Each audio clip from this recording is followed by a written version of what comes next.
Hello, I'm Mercedes Stephenson, and this is the West Block Politics, Perspectives, and Players. As details emerge on the new trilateral trade agreement between the U.S., Canada, and Mexico, critics are questioning just how much was gained compared to what was already in place under NAFTA. Dairy farmers in the U.S. will get access to the Canadian dairy market, and increased quotas on auto manufacturing will protect jobs in Canada. Plus, there are wage increases for workers in Mexico. Is this new deal a win-win-win for all three countries, or does it come up short? Joining me now from Toronto is Daniel Schwanen, a trade and economics analyst at the Howe Institute.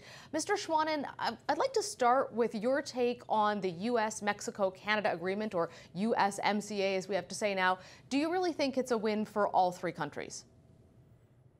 It's a win depending on your starting point. So from where we were, facing all the threats of tariffs on autos and other threats from the U.S. to block trade with Canada or with Mexico, we've lifted that uncertainty. We've lifted those threats to a large extent, and from that perspective, it certainly is a win. We've kept almost everything that we had under NAFTA in terms of market access, for example, but certainly not everything. So it's not necessarily better than what we had before, but it's better than what we were faced with potentially under Mr.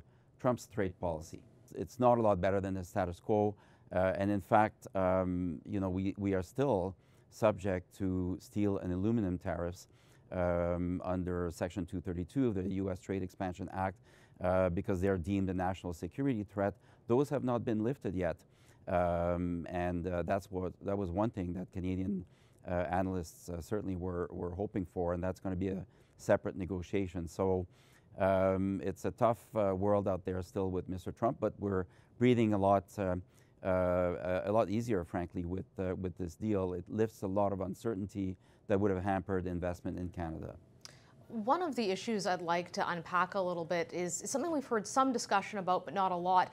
You have the win on autos for Canada, you have the dispute settlement mechanism. We gave on dairy, though, and there's also this interesting aspect where when Canada wants to negotiate trade agreements with other countries now, we have to potentially talk about the U.S. with that. Can you explain to me a little bit about what that trade alliance says and how it limits Canada's ability to sign on to free trade agreements with other countries? Yes, so what we're talking about here are economies that are deemed by the U.S. or other organizations like the WTO or ourselves non-market economies.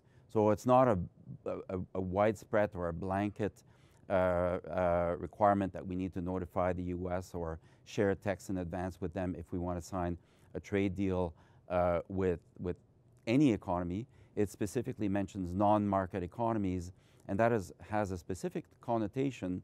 For example, if you sign a deal with a non-market economy, if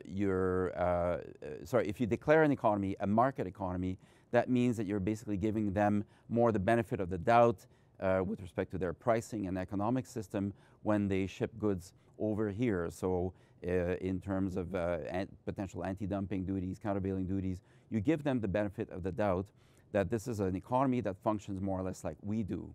And the U.S. or Canada already have grave reservations about whether that's the case with China. And when countries like Australia sign trade agreements with China, China requests or requires that that country calls them a market economy, if you follow. So trade can flow freely, we're like the same. And what the U.S. is saying is, well, you know, China is not a market economy. You, Canada, agree that it's not a market economy. And so you basically shouldn't be giving them the same access to the North American market via Canada without consulting us. And that's basically what this is all about. Is that a pretty big give in a trade deal, to agree to have to consult with someone in a totally separate trade deal in order to decide whether or not your country can sign something unrelated? Yeah, and the question is it unrelated? You know, in more and more what you see in trade agreements, even the one we have with Europe, for example, is, well, there are these committees, these consultations. Is Canada, that are not necessarily related to trade. So, for example, Canada and the EU will discuss environmental matters on an ongoing basis.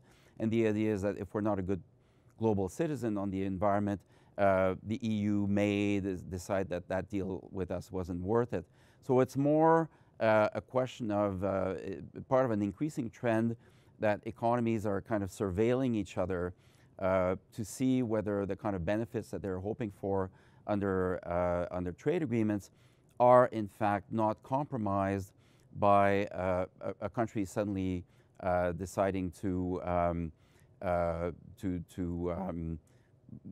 make policy changes that they don't approve.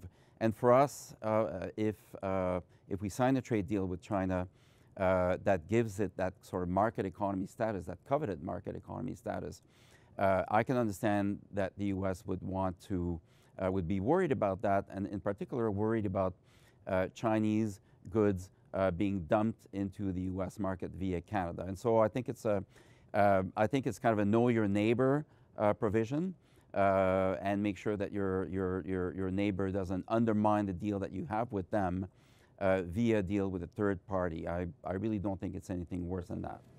Mr. Schwanen, what did the United States give up in this deal? They wanted a lot of barriers, and so they wanted barriers to procurement.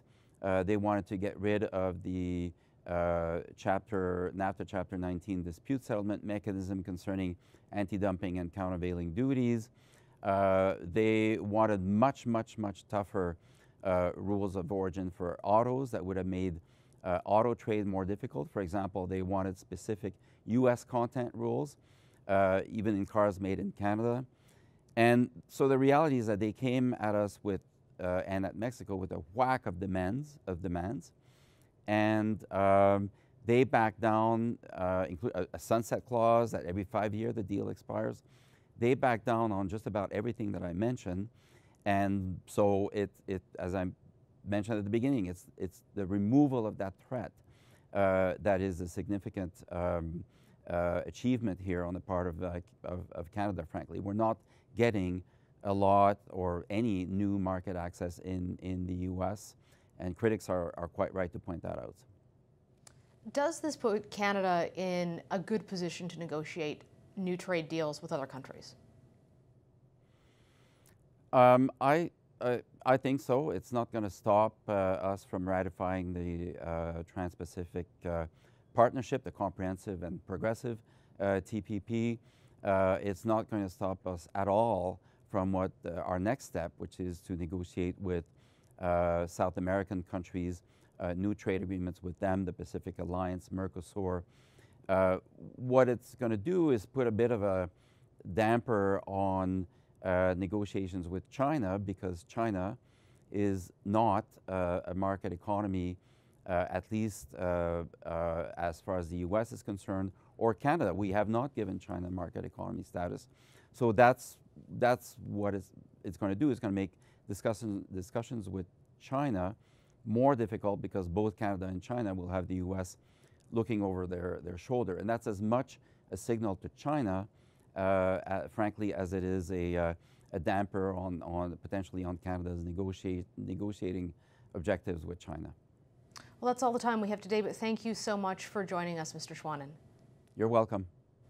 I'm Mercedes Stephenson for the West Block, and we'll see you right here next week.